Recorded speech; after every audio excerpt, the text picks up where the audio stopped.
অনেকে বলে হুজুর বিমান হামলায় মারা গিয়েছে, বিমান জ্বলে পুড়ে ছাই হয়ে গিয়েছে, তার কবর কোথায়? তার আত্মাটা যেখানে আছে ওই জায়গায় প্রশ্ন আছে না নাই?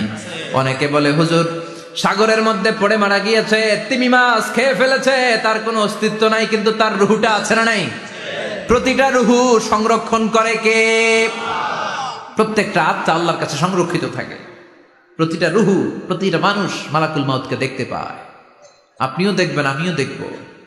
মুমিনদের কাছে এসে মালাকুল মাউত একজন যুবকের বেশে সাদা ধবধবে জুব্বা পরে সুগন্ধি মেখে মুমূর্ষ ব্যক্তির শিয়রে বসে বলে, ইয়া আইয়াতুহান নাফসুল মুতমাইন্না, হে প্রশান্ত আত্মা, উখরুজি ইলা মাগফিরাতুল্লাহি ওয়া রিদওয়ানি, আল্লাহর ক্ষমা আর দয়ার দিকে বের হয়ে আসো। বলা মাত্রই মুমিনের আত্মাটা স্মুথলি বের হয়ে আসে। কাফান মিন আকফানিল জান্নাহ, হানুত মিন হানুতিল জান্নাহ, জান্নাত থেকে আনা সুগন্ধি কাফনের মধ্যে